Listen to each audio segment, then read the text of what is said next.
lead into the next session that's going to be all about, ladies and gentlemen. This one would focus. Now, this is going to be the big fight in terms of, no, this is going to be a big conversation in terms of a fireside chat that will talk about the buzzword that everybody is talking about, right? We'll talk about Metaverse as a future of smart manufacturing, ladies and gentlemen. How as the digital twin, how it collects, analyzes the data from the real world, in a smarter way, and eventually creates its own metaverse, so as to say, and just a new way of doing business in a minimal risk environment. Well, I am, in all honesty, super stoked to be inviting my speakers for this discussion. First up, ladies and gentlemen, this one. I'm sure they say that, the bigger the profile and the persona of a person, the shorter the introduction, and I agree to that. So I think I've lost the count of how many times I have introduced him on the stages, but I would love to do it just in a very crisp way again. So being the IT evangelist that he is a futurist at heart, when they say. He leads a team of more than 400 IT professionals, more than 350 HR professionals. Well, ladies and gentlemen, always a huge cheer as we welcome him on the stage. Please welcome Mr. Rajesh Uppal, the Member Executive Board, Information Technology, Digital Enterprise, Human Resource and Safety, CHRO and CIO from Maruti, Suzuki, India. Mr. Uppal, such a wanting to always see you on the stage. Thank you. Thank you for coming over. Thanks a lot for all the modesty and, of course, all the expertise that's going to be shared just in a while as you have joined us. Ladies and gentlemen, next up, please welcome someone who had a lot to his profile, IT, digital strategy, IT benchmarking, RPA, blockchain, so on and so forth.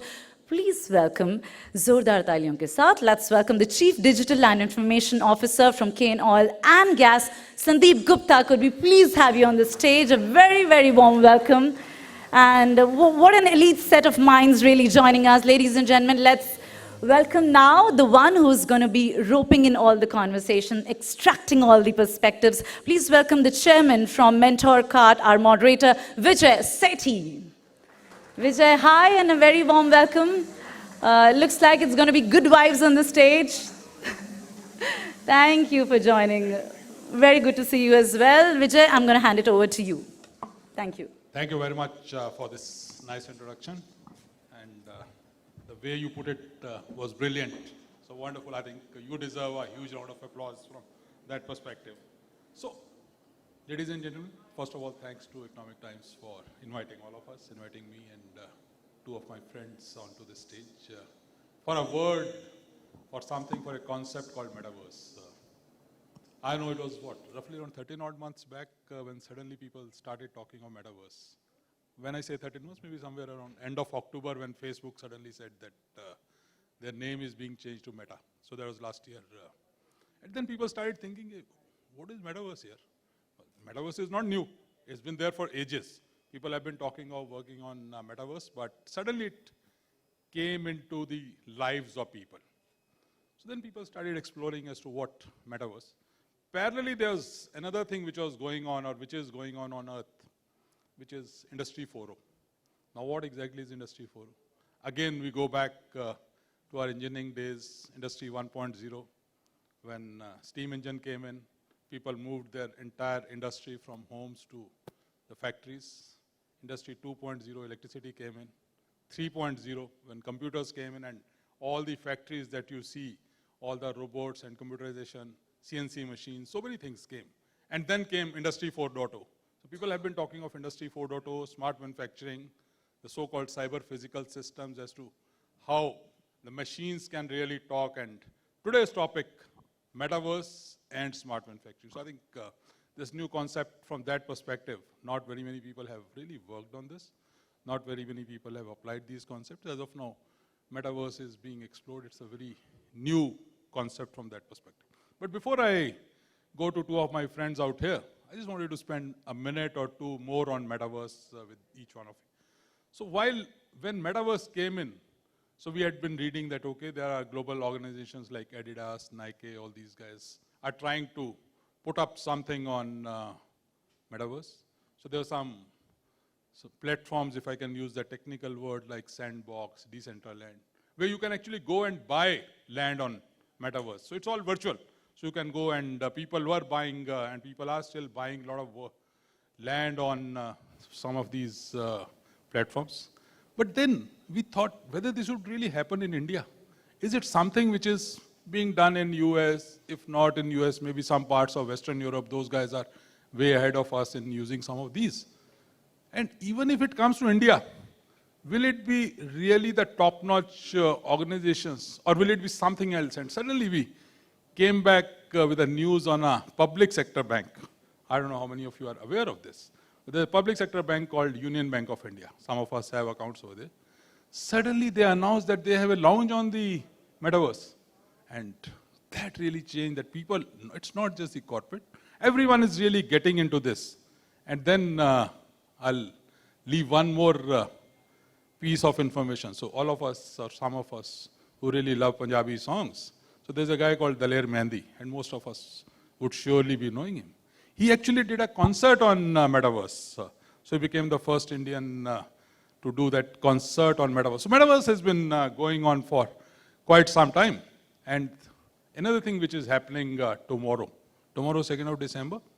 So there's a voting that ends tomorrow, which is for the Oxford Word of the Year 2022. So the results would be announced on 5th of December. The voting ends tomorrow. Currently voting is going on for the last few days. And Metaverse is one word which has been shortlisted over there. So who knows that maybe another 5 days we could be actually coming up that this word called Metaverse, for which Economic Times has put up this conference, actually could be very soon the Oxford Word of Year 2022. That's what Metaverse is. So, which basically why I wanted to say all that, that whether it is corporates, and I know Maruti, Cairn, both of them are working, doing something on Metaverse, and we'll be hearing from both Sandeep and Rajesh on this one. It's public sectors, it's people in the normal entertainment world who are working on Metaverse. So the entire world is really kind of exploring as to what exactly is happening on Metaverse, how can we really use Metaverse. So let me just, if it's okay with you, Sandeep, let me start with you. So Metaverse, even you are kind of exploring Metaverse. So maybe why don't you share as to what you have done in Metaverse journey and what are the kind of drivers of that journey? Sure, absolutely, Vijay. So, before we start, couple of things which I wanted to highlight. First of all, we listen Metaverse. What exactly is Metaverse? And I will give you a quick context about what we do. Because then we come into, how is Metaverse applicable to us? See, Metaverse, whenever we speak about Metaverse, we hear about NFT, blockchain. We hear about all these technologies. No, it's not as complex as these. Simple, if you ask me what is Metaverse, previously, when we used to see internet, we used to have third-party experience, right? And with Metaverse, I would very simply say it's a first-party immersive experience. Again, very clearly, it's a first-party immersive experience. There are other elements like NFT blockchains, but these are the infrastructure elements, just like telecom has 5G. As simple as that, right? So, again, what we are experiencing, I'll give you a quick context as to where the industry which I belong to. Because what we see is the Metaverse use cases has to be very specific to the industry which you are operating. My industry, it's Cairn Oil and Gas, organization name. It's an upstream oil and gas organization. What we do is we explore wells, oil wells, primarily in Rajasthan. We drill them, extract oil, and then transport it over to the refineries. As simple as that. Do we have dedicated customers? Yes. So again, from our perspective, unlike the B2C or other organizations, customers, I would say we have dedicated. So we do not have a focus on customers because whatever we extract, we sell it to a dedicated customers. So, coming back to what Vijay was asking, how is it relevant? So for us, as we started the Metaverse journey, and this is very recent, still it is evolving. Nobody has an answer what it will be after 1 or 2 years. For us, it's very clear. It has to be a fun element to start with across in the organization. We need adoption across the organizations. And what we are doing is starting with very simple use cases. As simple as, I will say we have people across different regions, in Barmer, in Delhi, in Assam. Can we have a platform, immersive platform, where they can just do gaming? Can they play table tennis just for interaction? Can we have a meta cafe at Cairn? This is what our initial concept with. As you start this journey, as we started this journey, other use cases start coming up. I mean, now we are exploring, we have 100 engineer trainees who join us. So when we actually go to our Barmer facilities, we have to take them around and show it to them. We have built the entire model on Metaverse. You can have a trainer and 200 engineers at a time and can walk them through entire facility and even can have a conversation one-to-one over Metaverse. So this is the experience which Metaverse is providing. We're still in our journey, more use cases are evolving, but again, our experience has been to start this journey sooner than later. Sure, thank you very much. I'll come back to this particular example. So Rajesh, I know Maruti has been given a lot of focus on two things, as I understand, marketing, Nexa and all other things. And of course, there's a huge digital initiative that you are really pushing in the organization. I also read recently that Maruti has started something in Metaverse to lure kind of next-gen customers. So why don't you share with us as to what Maruti's thoughts are on Metaverse? Okay, I think important for any organization is frankly to look at any emerging new technologies and find use cases for them to work on. And this is true for any technology which is coming in. So for us, this was one area we selected was, can we give customer experience on Metaverse to buy seamlessly from us, was the whole objective of working. And this is journey we started with launch of our recent model, Grand Vitara, and said, okay, let's launch something which is experience of buying on Metaverse, and we named it as Nexaverse. So this is our version of Metaverse. And the started with the, a small showroom kind of experience to explore car, to look at interior, exterior, different colors, which practically is not possible to see on a showroom physically. I think create that platform to really give that experience to the customer to explore, to see, to experience in an environment which is a real life kind of environment can be given to them.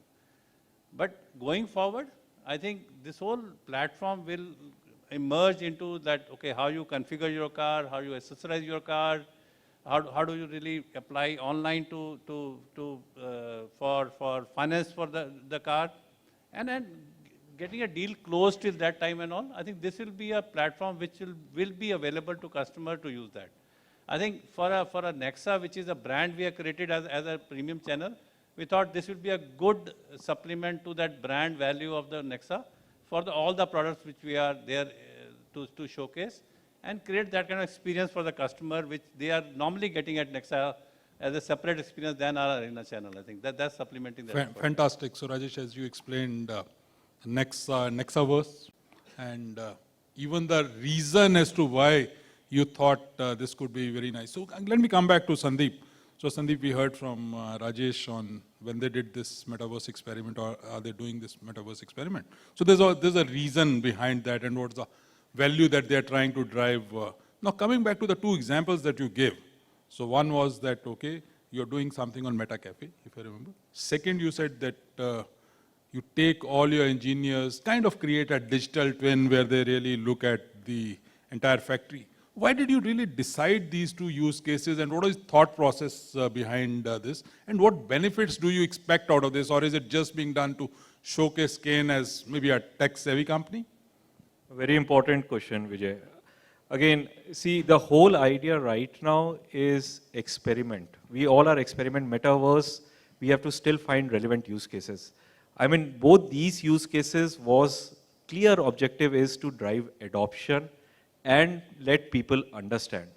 Will this give me the main KPIs? See, again, from a digital perspective, we operate on 3 KPIs: volume enhancement, cost reduction, and the HSE, the safety part of it.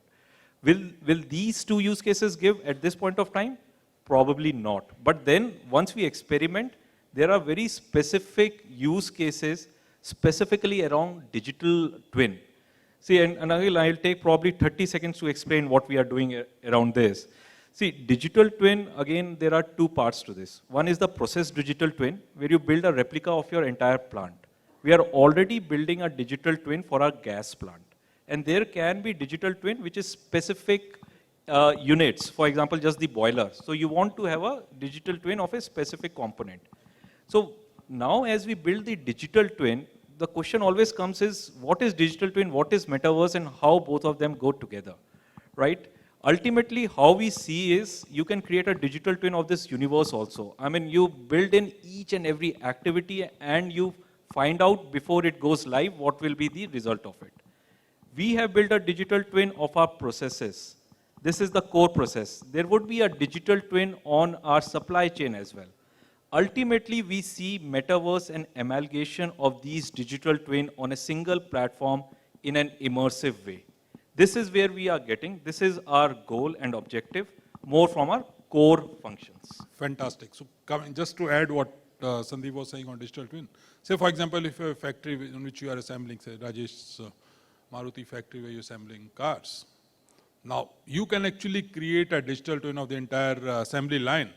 And rather than making a change in the physical thing and kind of then praying as to what could be the impact in terms of maybe ensuring that instead of whatever seconds it takes or minutes it takes to assemble the entire car tech time, how do you reduce it? But you first try to do everything onto the digital thing, see what could be the potential bottlenecks.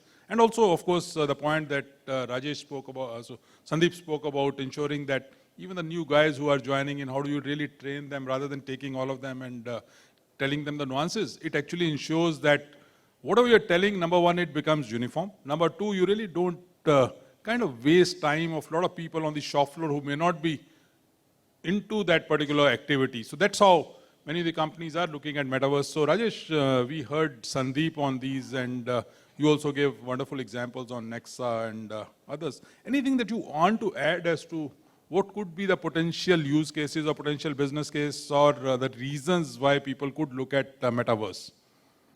I think a couple of areas which I feel will be very critical and will be going forward. One is definitely a training and development areas of the employees. Absolutely. And all the mass usage. I think one big area for metaverse usage that give them a very effective and give them a very efficient way of training people around. It will be one big use case for everyone to look at and develop that. And that's a good starting point to deliver that.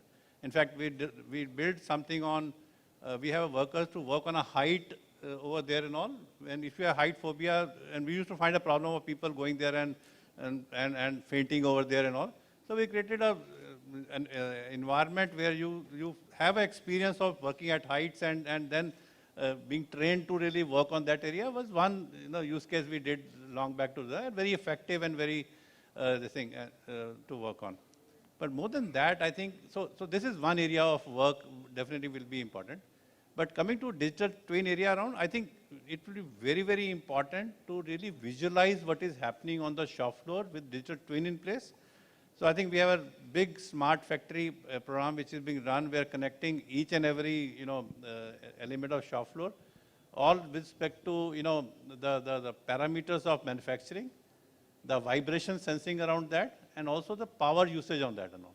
I think getting all the three parameters and creating a digital twin to really make that operational and visible is a project which we are working on to ensure that moment something happening and all, your AI algorithm backend can predict that, okay, this is red to look at that and all, and you can sitting in office and we have a large plant with large number of components to work on with right motors and in single motor fails and all, your line will stop.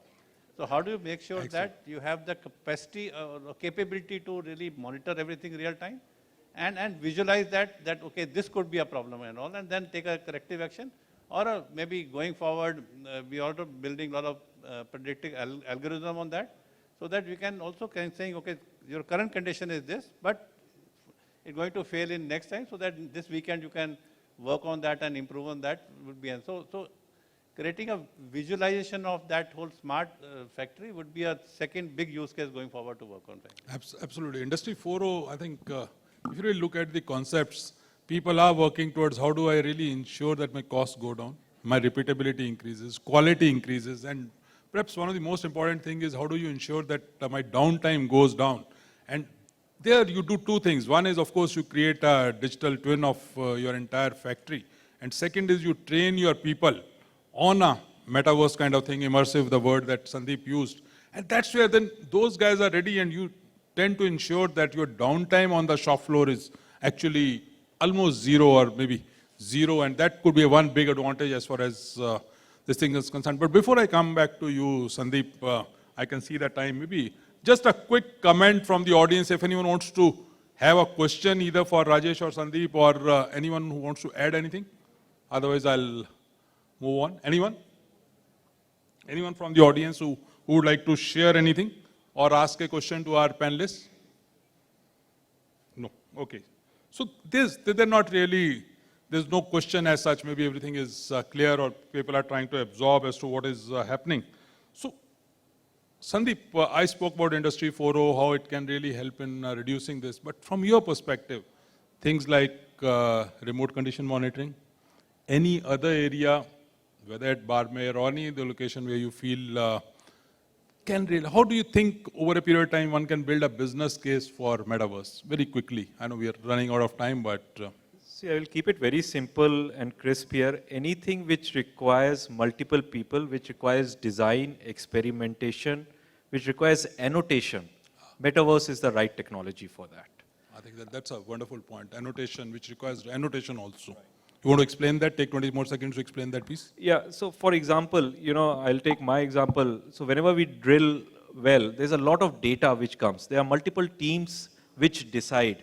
It takes sometimes not even months, years to decide where to drill. So if there is a common platform which can contextualize, which can actually make it visible, the different teams can see and they can mark, one of the team can mark, this is where what it is. I mean, it provides that immersive, again, the keyword is immersive. It provides that immersive experience where multiple teams and people can collaborate. It cuts down the time. And for us, the KPI for that is first time to oil. Fantastic, fantastic. As you're seeing the data part, a quick question to you, maybe just 1 second question. So people say data is the new oil, but for Cairn, oil is oil. So which one is your bigger oil? I mean, ultimately data is what actually brings out the oil. That's a very good question, but for us, I think still, even an oil company, the data is the key. Absolutely great. So because the word is about data and we need to ensure that data. So Rajesh, let me just again quickly, very quickly, do you think people are experimenting with Metaverse? Is Metaverse really going to increase or is it one of those technologies which will kind of die its natural death very soon? I think currently it is a stage of, how to experiment and all. I think it will reach to a plateau of stability in maybe some time to come. Maybe my guess will be a year and a half, it should be coming to that level. But I think some of the areas where it will have a greater value to for the businesses will get adopted soon. Example is like collaboration set, and in our case, that like you're designing a new product now, and you have a lot of people sitting across the geography to really look at the new product, give feedback, and work on their final product. Today, a lot of time goes in traveling and sitting together and visualizing that. I think this could create a lot of value on that to really fasten the whole process of new product design and go to market much faster than what you're doing today. I think it would be a fantastic. Fantastic. I can see time's up. Maybe just 20 seconds from each one of you. So you have done something on Metaverse. Some of us might have done, might not have done, thinking. What would be a 2 or 3 just simple learnings or piece of advice for our audience as to when they're looking at the Metaverse journey, what are the things that they should consider, not consider? Very quickly, please. Yeah, 3 crisp, quick things. One is always have contextualized use cases. Don't do an experiment or a POC for the sake of technology. Always have a contextualized use case. Number 1. Number 2, make it very easy for people to use. When we started, initially one of the vendors gave us a link for an app. Nobody in the organization could download that. So again, don't think about having the headsets for everybody. Make it a simple room where people can go and experience. Have 4 or 5 headsets, but it should be widely available across the organization just through a simple URL. Number 3, you need to have the right set of partners and employees. This is an emerging technology, so be careful in choosing whom you go with and what is the experience they get on it. Fantastic. Rajesh? I think he covered all the possible points around this to work on. My feeling is, finding right use cases would be a first start to do that. With what value you want to create and what kind of business parameter you need to do that. Once you can do that, I think starting small pilot POCs and scale up from the learning would be a good way to go for going forward. Absolutely. Start small, scale up fast. If you fail fast, fail cheap, move on, use the other thing. Look at the value as they rightly said. Don't, to my mind, if I should just sum up their learnings, one of the learnings is please don't do it because your competition is doing it. Just because you read it on a newspaper. But look at what value your organization could potentially drive out of it. And I'm sure that Metaverse is something I personally feel is here to stay. We have seen it, how Metaverse is kind of changing the entire thinking. And the next generation which is coming, that will be all about immersive. We have seen it in our families as to what is happening with the kids. So this Metaverse is here to grow. We'll see very many use cases, whether at the manufacturing shop floor level or at retail level, sales, marketing, HR, all other areas. So this is the right time. I must thank Rajesh, must thank Sandeep for all the insights that you gave. Thank you to Economic Times for inviting us, and thank you very much. Thank you.